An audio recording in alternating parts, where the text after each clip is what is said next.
بسم الله الرحمن الرحيم وبه نستعين.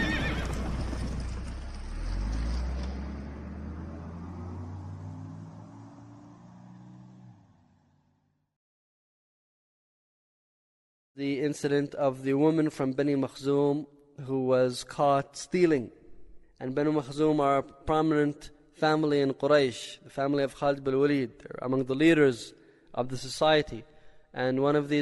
And a member of this clan, a noble woman, committed the had of stealing. So Rasulullah ﷺ ordered that the punishment of cutting the hand be applied to her.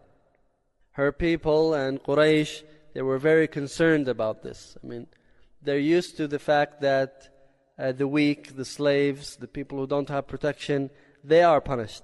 But if you belong to the nobility, then there's ways out. We could sort out a deal, find a way out for her. So they wanted to appeal the punishment. So they wanted somebody to speak to Rasulullah ﷺ. And the person whom they chose was the son of Zayd ibn Haritha, Usama radiallahu anhu. They knew that Usama bin Zayd radiallahu anhu is very close to Rasulullah. Rasulullah ﷺ used to love his father, and Rasulullah ﷺ loved Usama greatly after his father Zayd ibn Haritha was a shaheed in the Battle of Mu'tah. So because of this strong relationship between Rasulullah ﷺ and Usama bin Zayd, they chose him to speak to Rasulullah. Usama bin Zayd agreed, and he spoke to Rasulullah about it. The face of Rasulullah changed. تلون وجه رسول الله صلى الله عليه وسلم فقال أتكلمني في حد من حدود الله. You speak to me in a had, in a punishment from among the punishments of Allah. Usama said, استغفر لي يا رسول الله. O Rasulullah, seek my forgiveness. And that day Rasulullah صلى الله عليه وسلم stood and gave a khutbah, and he said, after praising Allah, إنما أهلك الناس قبلكم أنهم كانوا إذا سرق فيهم الشريف تركوه وإذا سرق فيهم الضعيف أقاموا عليه الحد. Rasulullah ﷺ says, the thing that destroyed people before you is that when the noble man among them would steal, they would leave him, and when the weak among them steals, they would establish the punishment against them. وَالَّذِي نَفْسُ مُحَمَّدٍ بِيَدِهِ لَوْ أَنَّ فَاطِمَةَ بِنْتَ مُحَمَّدٍ سَرَقَتْ لَقَطَعْتُ يَدَهَا. In the name of whom my soul is in his hands, if Fatima, the daughter of Muhammad, would steal, I would cut her hand. ثم أمر رسول الله صلى الله عليه وسلم بتلك المرأة فقطعت يدها. And the Rasulullah صلى الله عليه وسلم ordered that the hand of that woman be cut. And it says in the hadith, فحسنت توبتها. She repented after that, and she got married. And Aisha would say, فكانت تأتي بعد ذلك فأرفع حاجتها إلى رسول الله صلى الله عليه وسلم. She would visit me after that if she needs something from Rasulullah, and I would speak to Rasulullah ﷺ on her behalf. So Rasulullah ﷺ is telling us a law that governs the life of men. If in a particular society there is a double standard in applying justice, where the weak are punished while the strong are spared, Allah Azza will destroy such a society. Nowadays, brothers and sisters, not only do we have a double standard in applying the law of Allah, we don't have the law of Allah altogether. So if Allah would destroy a society and take away the barakah from such a society, take away the blessing from it, just because they have a double standard in applying the law of Allah, what do you think will happen to us now because we don't have the law of Allah altogether? There's a hadith that says that applying one had of the hudud of Allah, had is the criminal law in Islam. One had, applying one had, is better than 40 days of rain. There's more blessing in applying the hudud of Allah than rain for 40 days. How much barakah are we missing now? And that is why our life is messed up.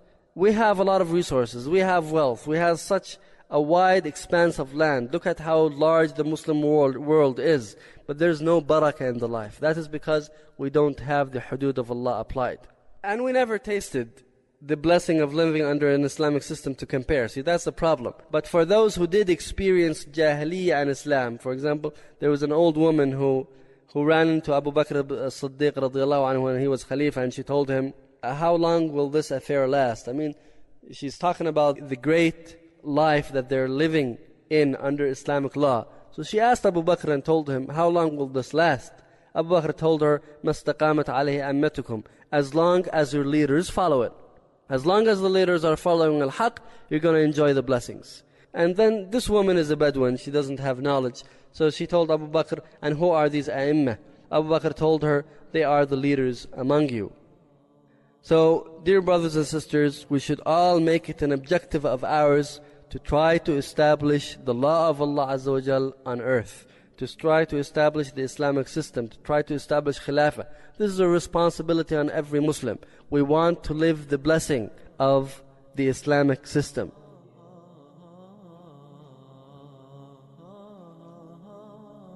After attending the session yesterday, I dreamt that I was living under Abu Bakr's Khilafah and then Umar's. What could this mean? Is it just a reflection of my thoughts? Allahu Alam, it could be a reflection of your thoughts depending on what you saw in the dream, because it depends on what was happening in the dream. But regardless of whether it was your thoughts or whether it was a ru'yah, I would want to say that we should all be eager to live under the blessed Shariah of Allah Azza wa Jal. Your brothers and sisters, you don't know what you're missing because you never tasted it. We never experienced it in our lives. We were born, since the day we were born, we haven't tried it. So we're talking about something that is, it is like a dream for us. And we don't have an example in front of us to see. But it is a blessing. We are deprived of a true living. To make it simply, that's what it is. We are not living. Without living under the khulafa and the rule of Allah Azza wa Jal, you are not living. So this is not a life. So we should pray to Allah Azza wa Jal to bring back that blessing, and we should all be parts of the effort to bring it back. And we should give up our lives for that, because that is the essence of true life. You know, I mentioned this in the series about Abu Bakr. An old woman, Abu Bakr saw her in Hajj, and she wasn't speaking. So Abu Bakr said, what's wrong with this woman? How come she doesn't speak? They said she is fasting from speaking. Abu Bakr told her, oh, you woman, this is haram. This is not allowed in Islam. You need to speak. So she responded. She didn't know who it was. She responded back. She saw that it's a man who has authority, who speaks because of the ilm he has. And then she said, who are you? He said, I am Khalifat Rasulullah Abu Bakr as-Siddiq. When she knew that, she said, and this was an old woman who lived in Jahiliyyah. He said, oh, Khalifat Rasulullah, tell me, for how long will this good that we are experiencing today, how long will it last? Because she knows Jahiliyyah. She said, this good that we're living today, how long will it last? Abu Bakr as-Siddiq radiallahu anhu said, it will last as long as your imams make it last among you. As long as they're applying the rule of Allah, then it will last. So these are people who lived both. She lived Jahiliyyah and she lived Islam, and she wants to know, and she's an old woman, she wants to know how long will it last. That we never tried it, we never experienced it. We ask Allah Azza wa Jal to make us at least live a day in our lives with that blessing. Sallallahu ala Sayyidina Muhammad wa ala alihi wa sahbihi wa sallam. في حرة تتلوى وعفتي وحيائي يا مسلمون رأيتم جرحي وجرح إبائي